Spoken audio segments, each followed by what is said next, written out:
Riboku, l'un des meilleurs personnages de l'œuvre, de par son écriture et son développement, ainsi que son talent en stratégie quasiment inégalé en Chine. Doté aussi d'une grande puissance à l'épée. Beaucoup d'entre vous ne sont pas au courant, mais Hara, avant de sortir Kingdom, avait sorti un petit one-shot sur le passé de Riboku. Il n'est pas canon à l'œuvre mais peut le devenir par la suite.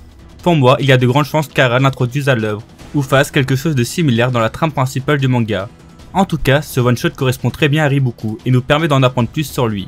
On parlera aussi d'autres éléments du passé de Riboku qui correspond à avant l'arrivée à Bayou, avant qu'il ne soit connu aux yeux de toute la Chine.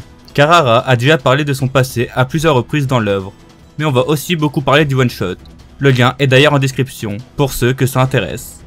Avant de rentrer plus en profondeur dans son passé, abonne-toi et like la vidéo si tu aimes ce genre de contenu. Le one-shot nous parle de la région de Yanmen, dans le nord de Zhao. Une région qui subit constamment des attaques par les loups du nord, les Xiongnu. C'est un peuple des montagnes vraiment barbare qui n'hésite pas à violer, tuer et piller tous les habitants de Zhao. Chaque généraux de Zhao qui était envoyé dans la région pour aider les habitants se faisait rapidement tuer par les Xiongnu. Jusqu'au jour où un certain général fit son apparition, un dénommé Riboku. Il n'a pas fait forte impression et paraît faible pour la plupart des habitants. C'est d'ailleurs à cette occasion qu'il fait la rencontre de Kane. Leur relation est pas mal développée durant ce chapitre. Cette dernière demanda d'ailleurs si ce général était confiant et quel était son plan. Quelle fut sa surprise quand il lui répondit que son plan consistait à ne rien faire. Il fit le tour de toutes les villes aux alentours pour leur apprendre à se cacher dans les forteresses, en cas d'attaque des Xiongnu. Les soldats devront eux aussi se cacher, et ça c'est une stratégie qui paraît bien lâche pour certains qui n'arrivent pas à l'accepter. Kane lui demanda directement ce qui allait se passer si quelqu'un désobéissait à une stratégie aussi lâche. Riboku reprit alors son air sérieux et lui dit qu'il sera exécuté. Puis comme Riboku l'avait prévu, les Xiongnu attaquèrent, mais les villageois eurent le temps de se cacher avec leurs vivres et leurs biens. Les assaillants brûlèrent alors les villages avant de repartir bredouille. Plus tard, il revint pour attaquer la forteresse de Zhao en les traitant de lâches. Beaucoup d'habitants prirent mal cette insulte et notamment Kane qui ordonna d'ouvrir les portes pour aller les tuer. Mais au final, cette dernière fut jetée en prison durant un jour. Suite à cela, on apprit que cette année, les éleveurs ont gagné plus cette année que lors des 30 dernières et aucun homme n'est mort sur le champ de bataille depuis que Riboku est général, bien que sa méthode est assez lâche. Puis Riboku expliqua à Kane pourquoi il a dû mettre en place une telle stratégie. Ils ne peuvent pas les affronter de front. Ici, il n'y a pas de milliers de soldats, aucune cavalerie, aucun char et aucun archer, donc impossible de battre une armée de 50 000 Xiongnu. Riboku ne peut alors que miser sur la défense et veiller sur ses camarades. Kane comprit mais fit quand même comprendre que ça la dérangeait car elle veut venger la mort de ses parents.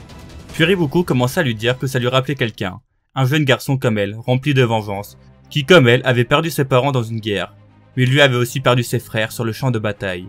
Il est alors devenu incontrôlable et a répandu sa haine auprès de tous ses camarades du même âge au sein de son bataillon, et partit attaquer les ennemis sans écouter les ordres de ses supérieurs. Une fois sur le champ de bataille, il fit un carnage. Sa lance ne s'arrêtait plus de tuer, même transpercé par des lances et tranché par des épées, il continuait à chevaucher à travers le champ de bataille, en massacrant ses ennemis. Il prit même la tête du général ennemi, mais quand il se retourna, tous ses amis avaient péri, il ne ressentit rien après avoir vengé sa famille. La seule chose que ça lui a rapporté, c'est le vide. Bien évidemment, ce jeune garçon qui a vécu tout ça est Riboku. Et justement, je mets de côté 2 minutes le one-shot pour reparler de la trame principale, car à un moment Riboku mentionne ça pendant que Shin se bat contre Ken. Il raconte alors qu'avant, il n'était qu'un idiot qui ne savait que se jeter la tête la première au cœur de la guerre, et qu'elle se lui avait coûté très cher. On peut alors situer cet événement avec ce qu'il racontait à Kane, durant le one-shot.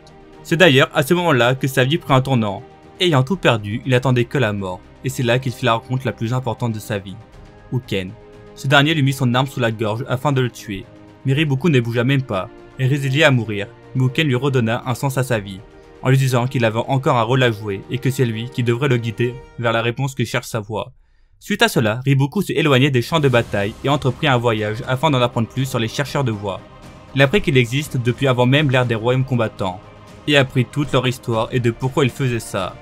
On peut alors supposer que tous ces événements l'ont poussé à devenir le stratège qu'il est. Après avoir vécu la peur de tous ceux qui lui étaient chers, il a dû se jurer de faire en sorte que ça n'arrive plus à ses prochains proches ou bien à n'importe lequel des habitants de Zhao. Car en tant que stratège, c'est bien plus simple de pouvoir protéger les siens qu'en étant sur le champ de bataille.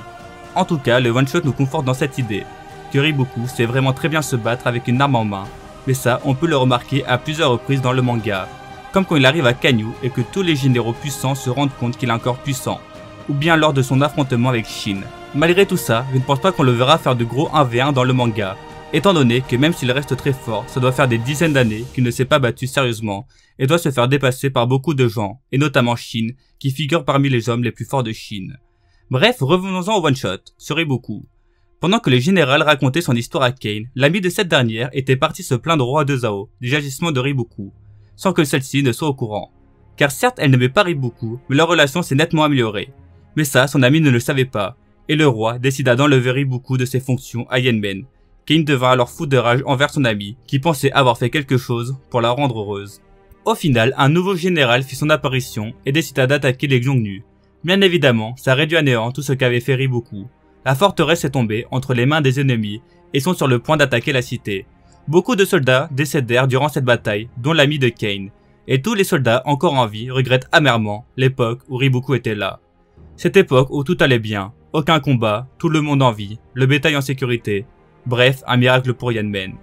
Suite à cela, Riboku revint à Yanmei après l'échec cuisant de l'autre général. Tous les autres soldats et surtout Kane furent tellement heureux de cet événement. Riboku réussit à repousser les Xiongnu et suite à ça, plus jamais ils ne réussirent à piller la moindre chose. Et les habitants de Yanmen purent vivre heureux grâce à ce général de Zhao. Le one-shot se finit comme ça. Comme je l'ai dit, il n'est pas canon, mais les éléments collent vraiment bien à ceux de la trame principale, et Hara va peut-être l'introduire à l'œuvre, comme il a dit. Puis même s'il ne le fait pas, il fera sans doute un flashback pour l'immense personnage qu'est Riboku, et racontera tout cela, en condensé, avec sans doute plein d'autres éléments. J'ai vraiment apprécié ce one-shot, car il correspond parfaitement à l'homme qu'est Riboku. On peut voir son côté humain et en apprendre plus sur son passé, et de pourquoi il est devenu le grand stratège qu'il est. Il est vraiment prêt à tout pour aider les autres, quitte à utiliser des méthodes qualifiées de lâches. Et même si j'aime absolument pas Kane, ça développe vraiment bien leur relation et aide à l'appréciation et la compréhension de ce personnage. Il est d'ailleurs devenu le sauveur de cette région, et comme on a pu le voir dans la trame principale lors de son introduction, il a réussi à éliminer plus de 100 000 Xiongnu dans le plus grand des silences afin de mettre en place sa stratégie pour tuer le grand général Uki. Mais ça, vous le savez déjà. À partir de ce moment-là, c'est la première fois que nous, lecteurs, verrons Riboku, donc pas besoin de parler de ce qu'il s'est passé après, car là je voulais surtout parler de son passé avant cet événement. Ce n'est pas tout le passé de Riboku, mais on a certains éléments qui sont vraiment intéressants et nous expliquent pourquoi Riboku est devenu comme ça, et nous confirme à quel point Riboku est un homme bon, qui veut le bien de son pays, mais n'a pas non plus toujours été comme ça. J'espère vraiment que Riboku aura le droit à son flashback dans l'œuvre, c'est l'antagoniste numéro 1 du manga, et l'homme le plus intelligent de Chine, il mérite vraiment. J'espère que vous aurez apprécié cette vidéo assez particulière sur le passé de Riboku. Dites-moi en commentaire ce que vous en avez pensé et de si vous l'aviez déjà lu ou non. J'ai d'ailleurs un Discord pour ceux qui aimeraient parler de Kingdom. Il y a beaucoup de gens qui voguent dessus et c'est vraiment intéressant. N'oublie pas de liker la vidéo et de t'abonner si t'as aimé. Ça fait vraiment plaisir. Sur ce, bonne journée et vive Kingdom.